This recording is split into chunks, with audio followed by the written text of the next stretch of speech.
Welcome to the Political Trenches Local Government at Work. With a distinguished 21-year career in the Canadian Forces, Mike began his professional journey as an Army Logistic Finance Officer. His military tenure took him across Canada and internationally on peacekeeping missions, honing his skills in leadership, logistics, and financial management. According to his biography, one of the most pivotal roles was the Comptroller at the CFB Kingston in Ontario, where he managed the financial operations of a community of over 5,000 residents. His experience sparked a deep interest in municipal management, ultimately leading him to transition to civilian public service. And in 2005, he retired from the military to become the CAO of his hometown in Brook, Newfoundland and Labrador. After 9 years, he moved to Truro, Nova Scotia, to serve as the town's CAO, where he continues to focus on enhancing financial performance for resilient communities. Mike, welcome to the Political Trenches. Thanks, Chris. Great to be here. So I'm going to kick off the line of questions, and it's a simple one that we've asked every single person who's come on the show. How would you describe the state of municipalities in the province of Nova Scotia today?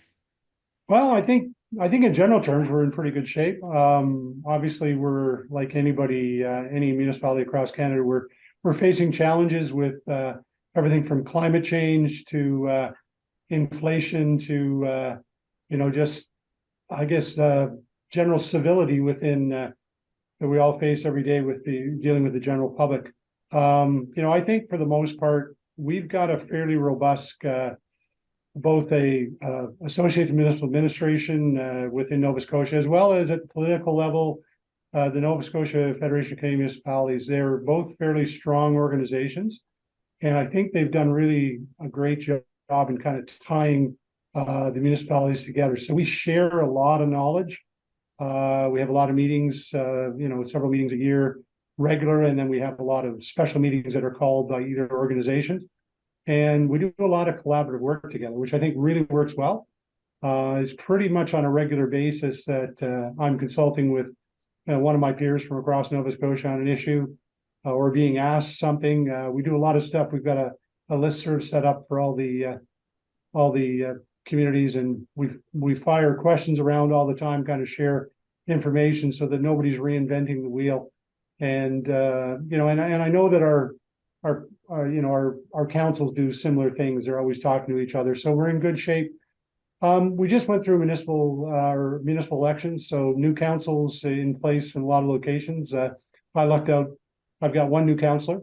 I guess that's lucked out if I've got a good council to start with, but it was good. And so we've got one new member.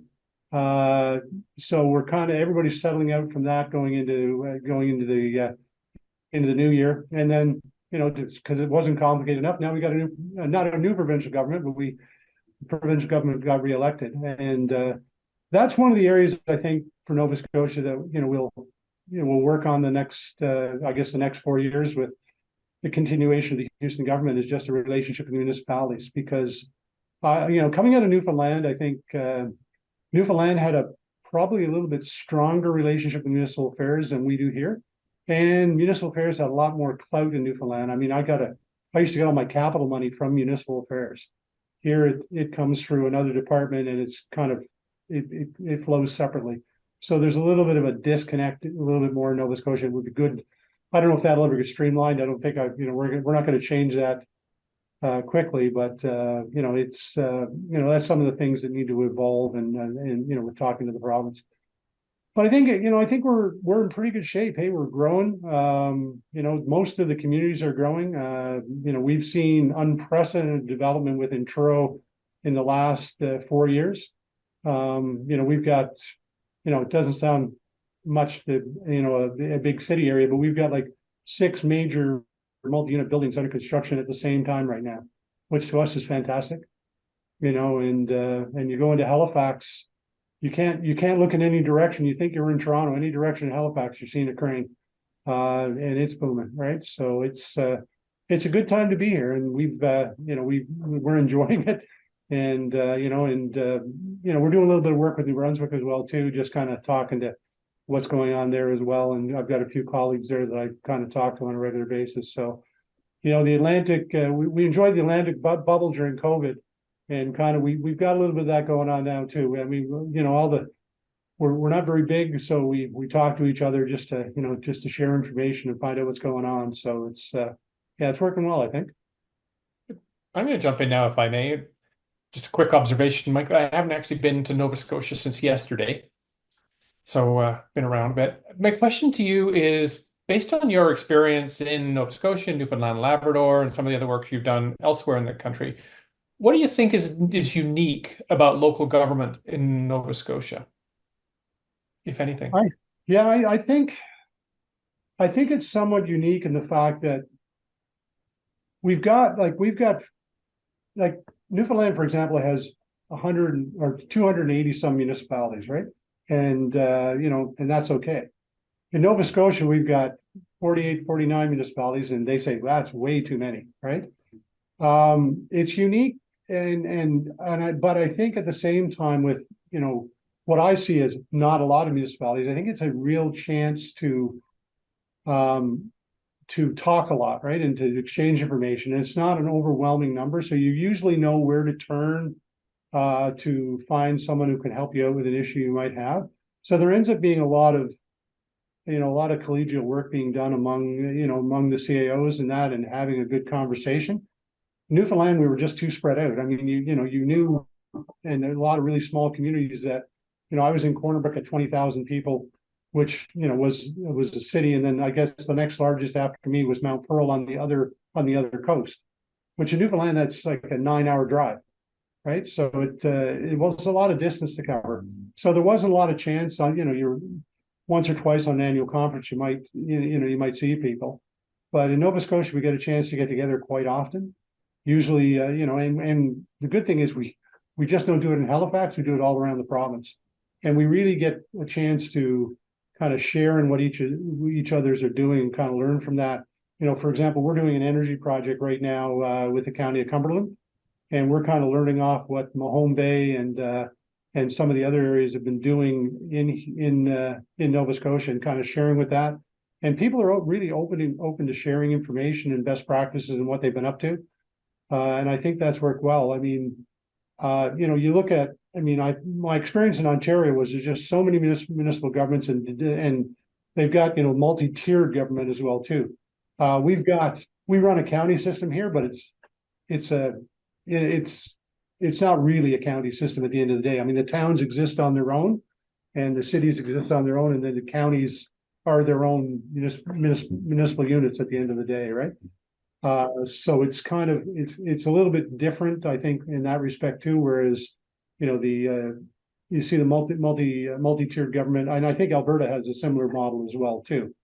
I think that's actually something Nova Scotia could benefit from, is establishing true county regional services in government for some services, which I think probably Nova Scotia needs to get itself to at some point.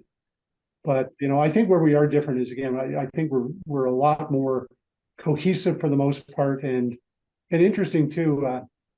The city of Halifax has no issue in basically falling on its sword for the rest of the province. They've turned down money from the province, that no, give it to the other communities. We're good, which I find pretty unique. That even though a city of 500,000, which is large for Atlantic Canada, but it really sees its role as kind of a leader within the smaller entities or smaller municipalities.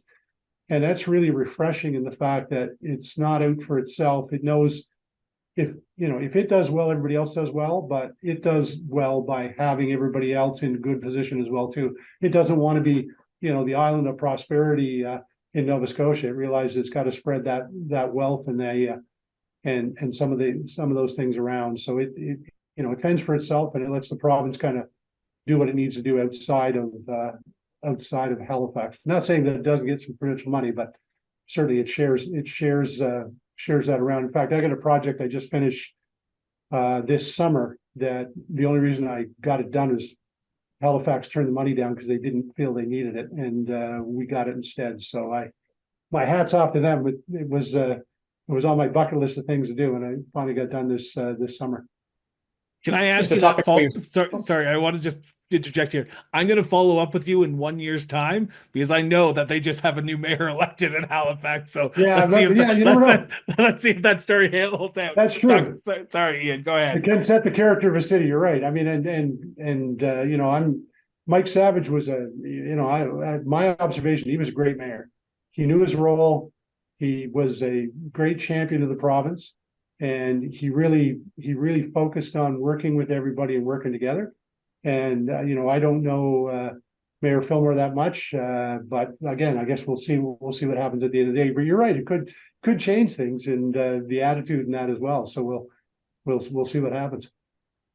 I'd be interested in getting your take on the tone that may have come out of the municipal election. Were there any major changes or significant observations that maybe you generated either just in Truro or more broadly than that coming out of the election? The tone itself. I mean, I Yeah. think the municipal election itself, I think there were, I mean, we've been doing fairly well. There wasn't any big major issues. One of the concerns um, that always continues to come out, which is challenging too, because it's not our responsibility in Nova Scotia, is housing and housing affordability. A lot of the council, even our current council, they want to do something about it, right? And I'm without, you know, yeah, we're staff are constantly trying to go, okay, like we've got to be careful on what we do here. We have a role to play, but it's not funding, it's not building, it's facilitating and working with the people that do this for a living, right? And we're constantly trying to, you know, I say stay within our lane and make sure that we're working in the areas where our expertise is, and I'm constantly trying to avoid having my staff dragged into areas that it's just not their area of expertise. It's provincial responsibility, and we all know if you want to take something from the province, they will hand it to you gladly and go, it's yours. So again, you know, with on the political side, you know, they very much want to help, and we can completely understand that. We've got a fairly large homelessness problem in Truro, which is amazing for a city of 14,000 people. You know, but that's not something council can fix tomorrow. And you know, Mayor and I have had extensive conversations on that, and she gets it. But I mean, it's really hard to to stay in that lane sometimes when you got people saying, look, you guys got to do something, right? And I think people really turn to municipal government a lot of times to do that type of thing because we're pretty nimble, right? We can do things fairly quickly, and they see that. I mean, you know, the federal government takes years to do stuff, you know, or decades to do stuff. Province takes years to do stuff, and we take, you know, probably maybe years, but mostly months or weeks to do things, right? So, well, you know, I think a lot of people are looking to us for quick fixes on certain issues. But I mean, the tone of our election was fairly positive. I don't think, you know, but the big thing is affordability and bringing people, you know, people being able to live and stay in the community. And we've got a lot of people that, you know, we've got a lot of really good jobs in town, but we do have a lot of manufacturing jobs where people are making less money and trying to make the community welcoming and having opportunities for that type. So my phone will ring for a second here now. It'll stop. Sorry about that. I should have. My assistant will get there. There he goes. Here we go. My assistant will get that. Yeah, so you can edit that out.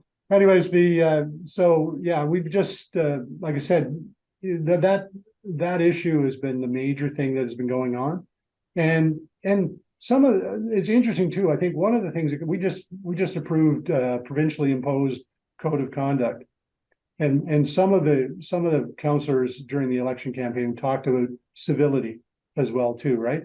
And we all know that, you know, with social media and everything else, I mean, there's, you know, either civility between residents, taxpayers, and the council, and then sometimes the council within themselves. I mean, we've been okay, but there are, you know, there are councils within Nova Scotia that there's been some pretty entertaining TV on when you actually watch some of the things that's going on. Not just in Nova Scotia, sir. Yeah, Not just yeah, in Nova Scotia.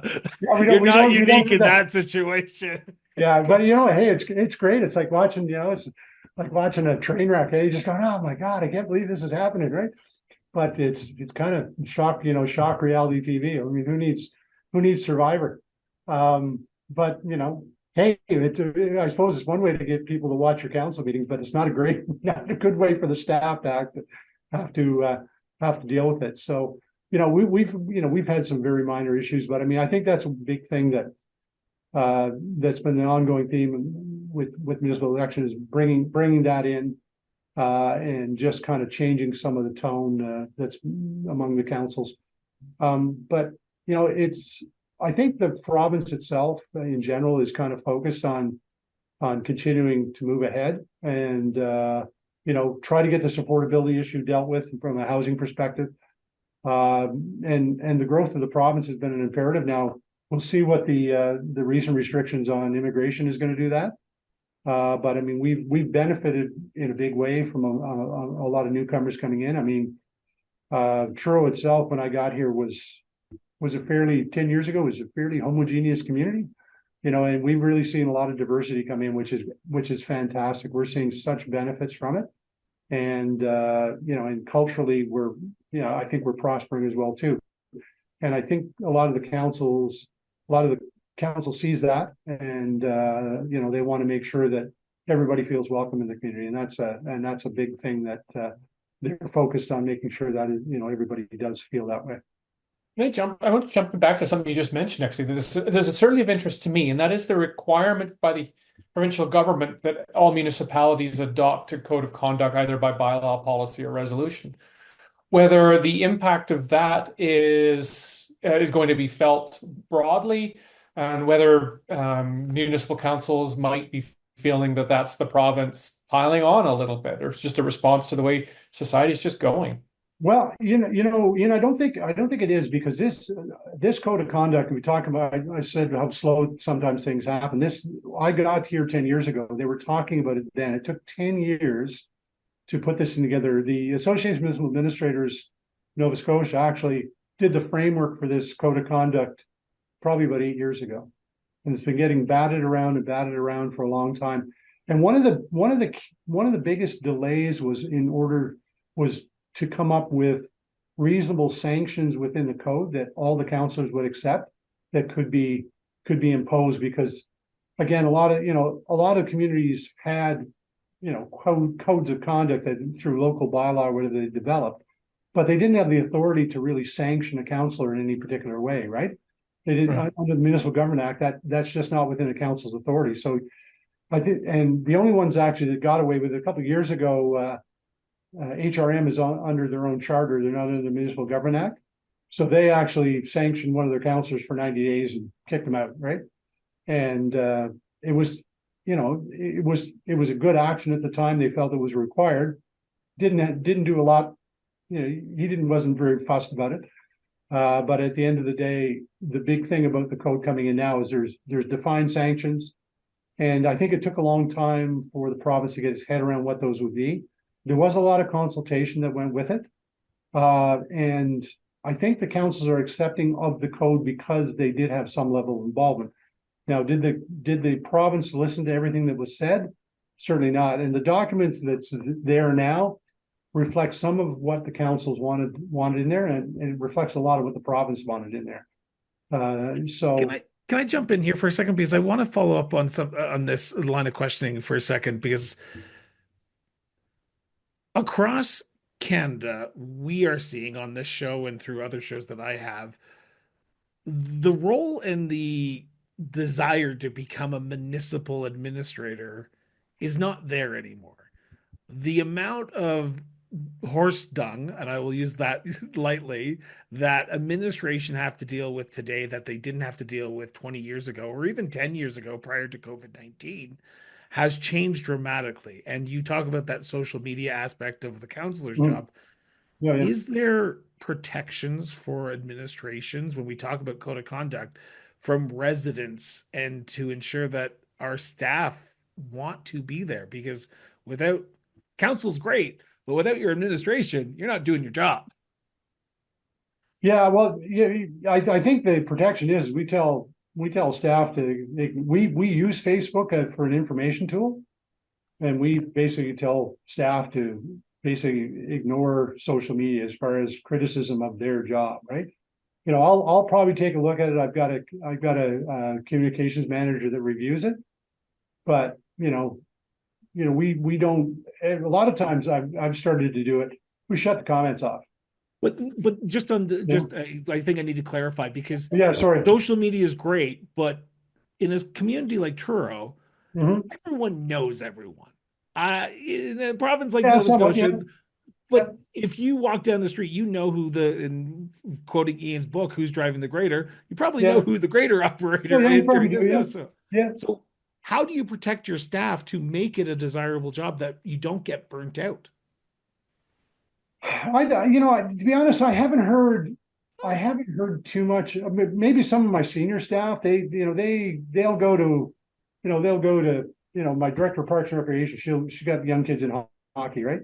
And she'll get, people talking to them and all that. And she just, like you said, they know each other. So she just brings it back to a civil conversation, says, look, you don't understand the full story. And we try to explain that.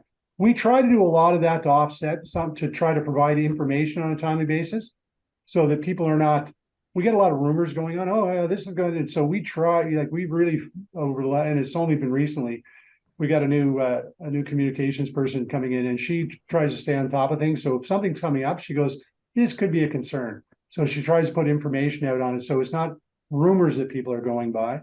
They're going by what the facts are. Now, we recognize that everybody's still going to be bothered by the fact that their road didn't get paved this year, or this didn't happen, and all that. And we've coached council on it. We have a very set process that council's accepted. And when people start, I'll say beacon at us about stuff, we go, there's a process. You want to be dealt with, you want your complaint to be dealt with, get into the process, and we'll be there, and we'll do it, we'll give you an answer. But you're right. I mean, every now and then, I should say we drink a lot, but from a senior staff perspective, and we just get together a lot. We kind of share stories. We kind of support each other. I've got most of my directors, like the one, I think one of them has been here less than I have, but the others have been here. My director of public works has been here 37 years, right? Police chief's here, been here 31 years. So they've been able to, and we're able to support each other. And I don't think the public really gets to us as much as you would think, because they bug the councillors more, to be honest. I mean, that's a good thing. They don't understand in a lot of cases that, it's still small towns. So they think, well, the council makes all the decisions, right? And so they're not necessarily coming after us to get all that work done, or, because they'll bug their councillor. And so we hear from the councillors and we say, yeah, it's on the list, or we'll take a look at it and we'll see if it needs to come up on the list. So we're responsive, and we try. We never ignore the concern that the councillor brings forward if there is an issue, but we always say, yeah, we'll get back to you. We'll take a look at it. And if we need to do something, you get back to the resident, let them know. Yeah, it'll come up in the process, or yeah, thanks for pointing that out. We'll get it dealt with right away. Yeah, sorry. I'm cognizant of time a little bit here. I want to try and get some more questions to you as well. Yeah, okay, sure. I'm talking too much. I'm interested in your role on the CAMA board, Canadian Association of Municipal Administrators, and we've been talking quite a lot now about what's going on in Nova Scotia and to a little bit the rest of Atlantic Canada. What's your take on on CAMA, the effectiveness in CAMA, and why should our listeners and watchers as administrators join CAMA? Yeah, and you know what? I was at CAMA on the board for 5 years. Just came off last June. Excellent organization, and it's like any professional association you belong to. Huge amount of opportunity to network, share information. The annual conferences is fantastic because, again, you meet people from all over Canada, get a chance to chat and share stories and share some good ideas as well too. But the association itself is really focused on supporting the CAO. I mean, I know, Ian, you guys have been involved in some of the toolkit production. Toolkits that we put together are just there. I mean, when you look at the list of different things that are there, they're there to look at what CAOs are facing and kind of give them some easier resources to turn to and to pick up quickly. And the association is always there. If there is a concern or something that people are going through, there's a phone call you can make, and if we can't solve it, within the board or at the executive director level, you can reach out to somebody else within Canada.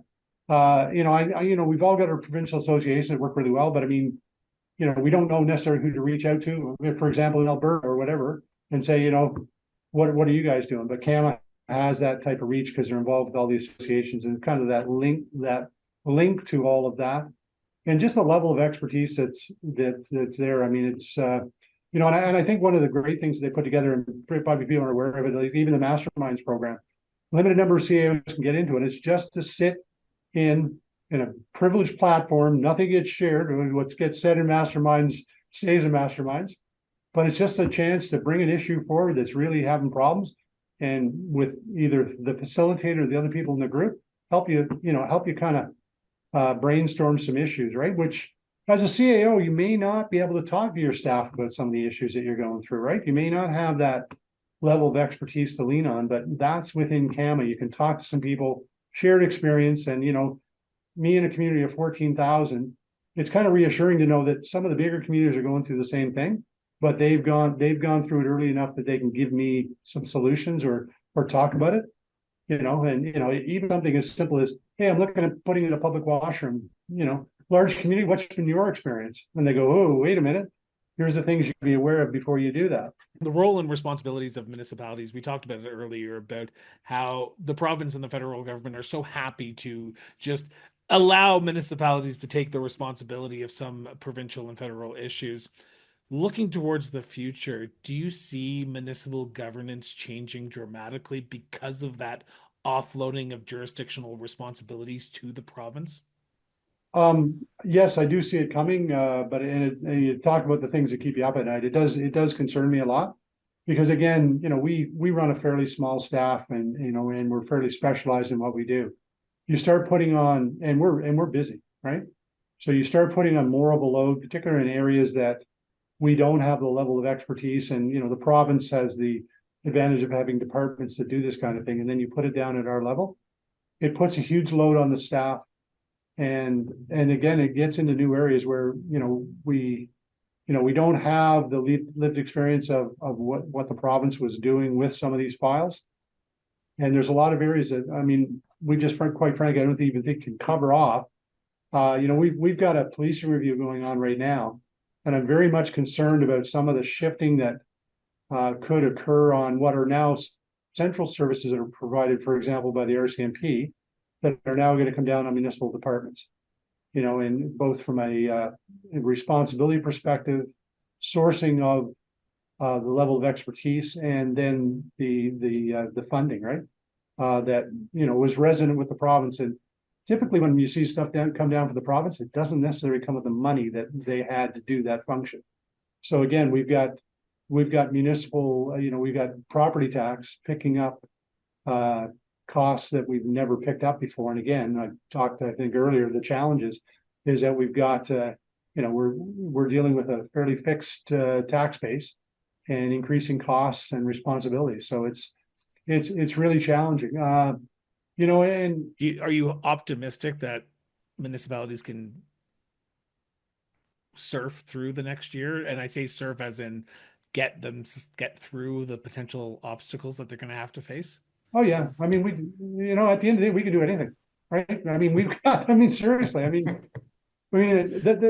guess the advantage and disadvantage of being a municipal levy, you've got to make it happen, right? You can't go, oh well, we'll just leave that, because it doesn't get done, right? There's nobody else to pick it up if we don't do it. So I mean, if it gets imposed, we will find a way, and maybe at the end of the day, if the money didn't come with additional responsibility, I mean, we know what that means, that we've got to generate additional revenue somehow.